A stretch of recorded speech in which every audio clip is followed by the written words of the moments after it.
जब आपके बाल झड़ जाते हैं आपके पास दो ही ऑप्शन रह जाते हैं, या तो हेयर पैच यूज़ कर लो या तो हेयर ट्रांसप्लांटेशन करा लो।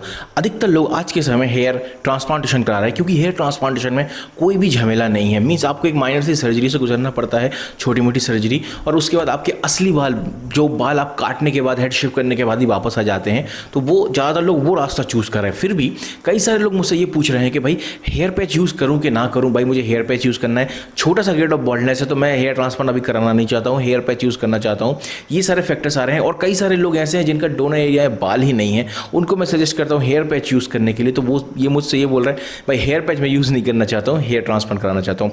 तो आज के वीडियो में बेसिकली मैं ये चीज़ आपको क्लियर करना चाहूँ कि हेयर ट्रांसप्लांटेशन किसको कराना चाहिए, किसके लिए अच्छा रहेगा, और हेयर पैच के क्या साइड इफ़ेक्ट्स हैं, और हेयर पैच कब आपको कराना चाहिए और कब आपको नहीं करना चाहिए। इसलिए शुरू से लेकर इस वीडियो को एंड तक ज़रूर देखिएगा क्योंकि बहुत ही इन्फॉर्मेटिव वीडियो होने वाला है। आज से 3 साल पहले हालांकि मैंने एक video hair weaving problems in India नाम का बनाया था, जो कि अभी भी मेरे चैनल पर नंबर 1 पर चल रहा है 3 साल के बाद भी। ठीक है ना, सबसे ज़्यादा व्यूज़, सबसे ज़्यादा लाइक, सबसे ज़्यादा सब्सक्राइबर्स वही वीडियो ला रहा है।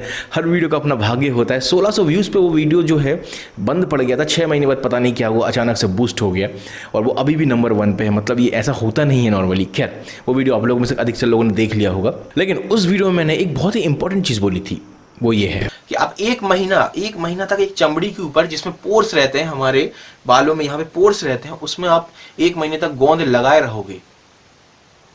आप चिपकाए रहोगे गोंद से उस जगह को। फिर 1 महीने बाद 1 घंटे के लिए आप उस चमड़ी को खोलोगे, फिर उसको साफ सफाई करके फिर वो लगा देगा। इस तरीके से सालों, 1 साल 2 साल ऐसे निकालोगे। तो ये अप्राकृतिक चीज है। आज नहीं तो कल आपके स्किन को कुछ ना कुछ प्रॉब्लम होगा ही। मैंने आज से 3 साल पहले ये बोल दिया था कि कोई कितना भी बोल दे कि जो गोंद आपके सर पे लगाया जाता है हेयर पैच को पेस्ट करने के लिए, वो कितना भी क्लिनिकली टेस्टेड बोल दे, लेकिन उसके साइड इफेक्ट होंगे ही। मींस आपकी चमड़ी के ऊपर जिसमें पोर्स होते हैं और उसके ऊपर अगर गोंद लगा के महीने के महीने वो चिपका के रहोगे, महीने में 1 घंटे के लिए खुलेगा, फिर उसको साफ करके फिर चिपका दोगे, तो आज नहीं तो कल कुछ प्रॉब्लम आएगा ही। ये आप कुछ पिक्स देख सकते हैं जहाँ पर आप देख सकते हैं स्किन में कुछ रैशेस आना चालू हो गए, और लॉन्ग टर्म यूज़ में इस टाइप के रैशेस आना चालू होता है। अच्छी तरीके से एक उंगली का फटका मार दो तो हो सकता है ब्लड निकल आए। ठीक है ना, तो ये स्थिति हो जाती है हेयर पैच में जब आप गोंद का इस्तेमाल करते हैं। अब आमतौर पे हेयर पैच का इस्तेमाल जो है 3 तरीके से किया जा सकता है। बेसिकली वो होता है, एक होता है हेयर वीविंग। हेयर वीविंग का मतलब ये होता है कि आपका जो बॉल्डनेस लेवल होता है ना, उसमें आसपास के जो बाल होते हैं उनके साथ सिलाई कर दिया जाता है उस हेयर पैच को। उसमें जैसे ये बाल बड़े होते हैं जिसके साथ सिलाई किया गया है हेयर पैच को, आपको उसको मेंटेनेंस के लिए जाना पड़ता है। ठीक है, फिर वो वापस खींच के फिर से उन बालों को टाइट करके आपके सर में लगा दिया जाता है। लेकिन इस स्थिति में क्या होता है कि आपके जहाँ पे जिन बालों को खींच के नकली बालों को सिल दिया जाता है, वो बालों में टेंशन रहता है और धीरे धीरे आपका गंजापन बढ़ता है। मीन्स हेयर वीविंग मीन्स सिलाई वाला जो है ना, सबसे बेकार हेयर पैच जो लगाने का तरीका हेयर वीविंग का होता है, सबसे बेकार। इससे आपका गंजापन बढ़ता है। मीन्स अगर आप अच्छे हेयर ट्रांसप्लांटेशन के कैंडिडेट हो तो भी आपको जो है ना, ये हेयर वीविंग जो है आपको बर्बाद करता जाएगा, आपके डोनर एरिया को ख़राब करता जाएगा और आपके बॉल्ड एरिया को बढ़ाता जाएगा। दूसरा होता है टेप वाला सिस्टम या क्लिप वाला सिस्टम। क्लिप वाले सिस्टम में भी वही है, खींच के जो है वो क्लिप लगा दिया जाता है, उसमें भी बाल टूटते हैं और डोनर एरिया डैमेज होता है। टेप वाला सिस्टम फिर भी ठीक है, फिर भी थोड़ा शेव करके उसमें आपको चिपका दिया जाता है। हालांकि पहले जो टेप थोड़े से ख़राब क्वालिटी के आते थे, अब टेप काफ़ी अच्छी क्वालिटी के आते हैं, फिर भी वो उतने रिलायबल नहीं होते हैं। और मैंने पहले भी बोला है कि हेयर वीविंग की जो दुनिया है ना, उसमें जो है एडहेसिव गोंद वाला जो पार्ट होता है ना, वो बहुत अच्छा होता है क्योंकि वो अच्छी तरीके से चिपक जाता है। लेकिन गोंद में जो है, मैंने जैसे आपको बोला, ये लंबे समय तक आप उसको चिपका के रखोगे अपने सर के ऊपर तो कुछ ना कुछ आपको साइड इफेक्ट होगा ही। जैसा कि आप इन पिक्स में देख सकते हो किस तरीके से जो है स्किन खराब होती जा रही है। इन शॉर्ट अगर बोला जाए तो अगर आपका डोनर एरिया है और आपके जो बालों की क्वालिटी अच्छी है तो आप सबसे फर्स्ट प्रायोरिटी पे हेयर ट्रांसप्लांटेशन को रखो, क्योंकि जब आप हेयर पैच लगाना शुरू करते हो वो आपके एग्जिस्टिंग हेयर्स को ख़राब करना चालू कर देता है। ये चीज़ आपको समझना ही पड़ेगा। अब हेयर ट्रांसप्लांट का डिसीजन कुछ लोग पैसों की कमी के कारण नहीं लेते, कोई पैसे नहीं है, ठीक है बाद में करा लेना। ठीक है, इसका ऑप्शन ये है कि भाई कुछ पैसे जोड़ लो बाद में करा लेना। और अगर आपके पास जो है डर लगता है, सर्जरी से डर लगता है, तो मेक श्योर कि आप थोड़ा अपने आप को टाइम दो, हेयर ट्रांसप्लांटेशन को समझो।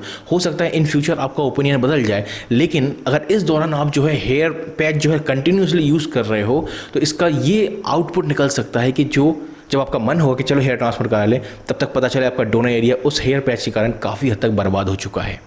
इस वीडियो से ये मत समझिए कि मैं हेयर पैच के खिलाफ हूँ। कई सारे लोग मुझे क्रिटिसाइज़ करते हैं कि आप, उस वीडियो में खास करके, कि आप हेयर पैच के खिलाफ क्यों हैं। मैं हेयर पैच के खिलाफ नहीं हूँ, मैं आपको प्रोज एंड कॉन्स बस बता रहा हूँ, ठीक है। मैं हेयर पैच के बिल्कुल भी खिलाफ नहीं हूँ।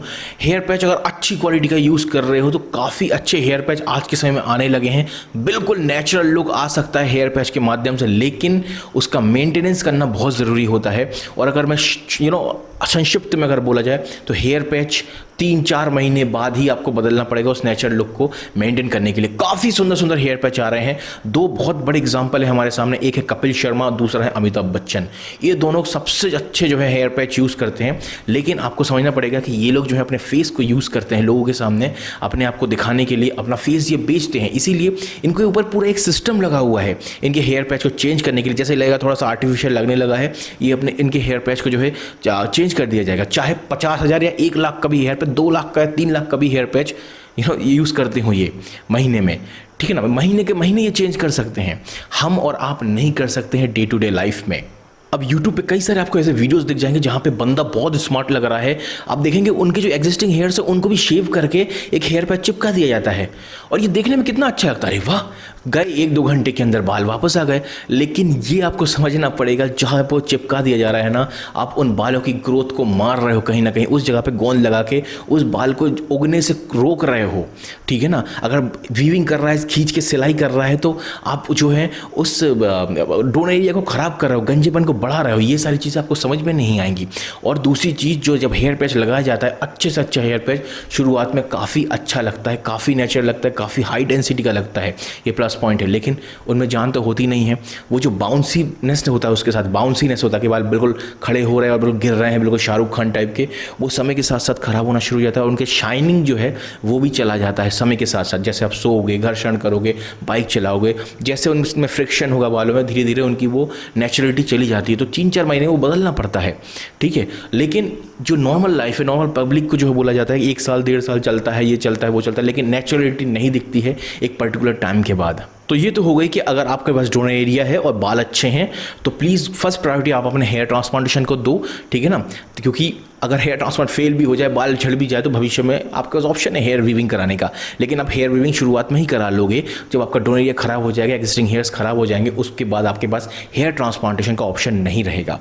मीन्स पहले हेयर ट्रांसप्लांटेशन को प्रायोरिटी दो, फिर हेयर वीविंग को। ये सीक्वेंस होना चाहिए। अब आ जाते हैं, अगर आपका डोनर एरिया खराब है, कई सारे लोग जो हैं बहुत गंदे डोनर एरिया हैं, 29-29 साल के, 30-30 साल के हैं, यंग लौंडे हैं बिल्कुल, और भगवान पता नहीं क्या हुआ है, उनका डोनर एरिया बिल्कुल बर्बाद हो चुका है। इवन इंटरेस्टिंगली मैं आपको बता देना चाहूँगा, हमारा जो ये ग्रुप है हेयर ट्रांसप्लांटेशन का, इसमें बंदे ही हैं। मीन्स पहले 1% सिर्फ गर्ल्स देखती हैं इन वीडियोज़ को, 99% बंदे देखते हैं। लेकिन पिछले 6 महीने से मैं ये देख रहा हूँ, इवन गर्ल्स, माय गुडनेस, इतनी ब्यूटीफुल गर्ल्स हैं, you know, they are studying in Switzerland, कुछ स्विट्जरलैंड में पढ़ रही हैं, पर वो हेयर पैच यूज़ करते हैं। उनका डोनर एरिया तक नहीं है, मैं उनके पिक्स शेयर नहीं कर सकता हूँ, ठीक है, प्राइवेसी के कारण, लेकिन डोनर एरिया तक नहीं है। इतने सिर्फ हम लड़के ही परेशान नहीं है, even girls are, you know, they are also in very much trouble due to this hair loss problem. तो इस चीज़ को इसलिए डिप्रेशन में मत जाओ, क्योंकि हम तो कैसे भी रह लेंगे, यू नो, बंदे हो गए, पर लड़कियाँ, यंग गर्ल्स, बाल झड़ चुके, मैं जब उनसे बात करता हूँ, यू नो, उनकी लाइफ में, यू नो, ब्रेकअप हो चुका है, बॉयफ्रेंड नहीं है, शादी टूट चुकी है, ऐसे ऐसे स्टोरीज मुझे सामने को आ रहे हैं, मिल रहे हैं मुझे सुनने को, जो कि हमारी, यू नो, गाइस की लाइफ के कंपैरिजन में उनकी बहुत टफ हो जाती है। इसीलिए डिप्रेशन में मत जाओ। Coming back to the topic, अगर आपके पास डोनर एरिया नहीं है, हेयर ट्रांसप्लांट नहीं हो सकता है, तो आप हेयर पैच के लिए जाइए। कारण आपके पास खोने को अब कुछ है ही नहीं। हेयर पैच लगा भी लोगे तो आपका जो है, यू नो, डोनर एरिया है ही नहीं, तो क्या खराब होगा, आपका कोई नुकसान हो ही नहीं सकता। जो भी होगा अब अच्छा ही होगा आपके साथ। हेयर पैच लगा लो, ठीक है ना, तो आपके लिए सही है। मीन्स अगर डोनर एरिया नहीं है, तभी आप जो है हेयर पैच का डिसीजन लीजिए। अब वो बात आ जाती है कि भाई हेयर पैच को कैरी कैसे करें। हेयर पैच को कैरी करने के लिए सबसे इंपॉर्टेंट चीज़ ये याद रखिएगा, अगर कोई ये चीज़ पकड़ ले कि आप आर्टिफिशियल हेयर लगाए हुए हैं, आर्टिफिशियल हेयर, नकली हेयर लगाए हुए हैं, तो उनसे झूठ मत बोलिए कि हाँ मैंने नहीं लगाया, ये मेरे असली हैं। क्योंकि आप जो आपसे ये पूछ रहा है कि क्या आप आर्टिफिशियल हेयर लगाए हुए हैं, वो बंदा भी गंजेपन से प्रॉब्लम में है, और वो इतना स्मार्ट तो है कि वो पकड़ सकता है। और उनसे अगर आप झूठ बोलते हैं कि भाई नहीं, ये ना असली बाल है मेरे बिल्कुल, तो आप कहीं ना कहीं खुद को बेवकूफ़ बना रहे हैं, खुद को स्टूपिड बना रहे हैं। इस चीज़ का याद रखिएगा। कोई आपसे पूछे कि भाई क्या आप हेयर पैच लगाए हुए हैं या फिर कुछ, उसको बिल्कुल कैजुअली, ईजीली, बिल्कुल स्मार्टली जो है हंस के, हाँ मैं लगाया हुआ हूँ, इट्स ओके भाई। हमें एक्सेप्टेंस, पब्लिक एक्सेप्टेंस को रखोगे ना तो लाइफ बहुत इजी हो जाएगी। कपिल शर्मा जो है, मैं आपको सेलिब्रिटीज़ कहता हूँ, सबको पता है, ठीक है, कि उनके बाल नकली हैं, उनके सेट में, उनके आसपास के लोगों को, इवन ऑल द गर्ल्स।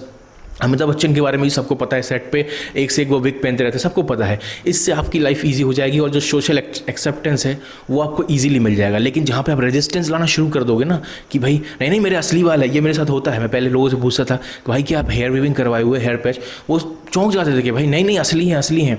फिर धीरे धीरे जब उनको कुरेदता था, भाई मैं भी परेशान हूँ, कैप निकाल के दिखाता था, तब वो इस चीज़ को एक्सेप्ट करते कि हाँ भाई मेरे नकली वाल हैं भाई, ठीक है ना। तो आप खुद इडियट दिखोगे अगर आप वीविंग कराए हुए हो, हेयर पैच लगाए हुए हो और लोगों से ये बोल रहे हो जाके कि मेरे असली वाल हैं, तो आप खुद इडियट दिखोगे। इस चीज़ का ध्यान रखिएगा। मेरा जस्ट जो पिछला वीडियो था बहुत बड़ा एग्जांपल था कि भाई देख सकते हैं आप इस तरीके का हेयर पैच लगाते थे, लेकिन इनका डोन एरिया कितना अच्छा है। और आप देख सकते हैं सर के ऊपर में थोड़े बहुत एग्जिस्टिंग हेयर्स हैं और किस तरीके से जो उनको पूरा छील के जो है हेयर पैच लगाया जाता था। लेकिन उन्होंने फिर मुझसे कांटेक्ट किया, उनकी इस टाइप की सर्जरी हुई और इस टाइप का इनका रिजल्ट आया हुआ है। बिल्कुल नेचुरल, कोई टेंशन नहीं है, कुछ भी नहीं है, साइकोलॉजिकली कोई प्रॉब्लम नहीं है, कोई ये भी डर नहीं है कि भाई कोई खींच दे, ये भी डर नहीं है कि कहीं से कोई पैच हिल जाए, ये भी डर नहीं है गोंद लगाना, ये भी डर नहीं है कि भाई पानी में कूदना नहीं है। बहुत सारी चीज़ें जो हैं आप इन बंधनों से मुक्त हो जाते हो अगर आपके पास डोनर एरिया और हेयर ट्रांसप्लांटेशन की तरफ जाते हो। और अगर आप ये सारी कुछ भी नहीं करना चाहते हो तो just be what you are. आप गंजे में भी बहुत स्मार्ट दिख सकते हो। मैं आपको बताना चाहूँगा यूट्यूब पे जो एक पूरा माहौल बना हुआ है हेयर ट्रांसप्लांटेशन का, ये भेड़ चाल में मत जाइए। एक बार अपने आप से पूछिए क्या आपको लाइफ में सच में प्रॉब्लम हो रहा है अपने गंजेपन के कारण, और अगर हो रहा है एक आपकी क्वालिटी ऑफ लाइफ सुधर सकती है हेयर ट्रांसप्लांटेशन से, तो ही जाइए। किसी से प्रेशराइज करके या कोई आपको बोले ये एक मार्केटिंग है, ये एक बिजनेस है, कि अरे तू तो यार यंग लगता है, तू तो ख़राब होने लगा, कोई भी यूट्यूबर आपको ऐसा इस तरीके से डिमोटिवेट करे, तो आप उस बातों में आके अपना हेयर ट्रांसप्लांटेशन का डिसीजन मत लीजिएगा, ठीक है। जस्ट अपने आप से पूछिए कि आपको हेयर ट्रांसप्लांट की ज़रूरत है। अगर आपको लगता है then go for hair transplantation.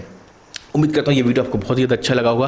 Video अच्छा लगा तो लाइक कर दीजिएगा, नहीं लगा तो दबा के डिसलाइक कर दीजिएगा। मीन्स अपना रिएक्शन जरूर छोड़ दीजिएगा ताकि मुझे पता चले मैं किस तरफ जा रहा हूँ, ठीक है। और नहीं हो तो सब्सक्राइब कर लीजिएगा, इस वीडियो को जरूर सब्सक्राइब कर लीजिएगा। मिलते हैं एक और नए वीडियो में, तब तक बाय, टेक केयर, अपना ख्याल जरूर रखिएगा।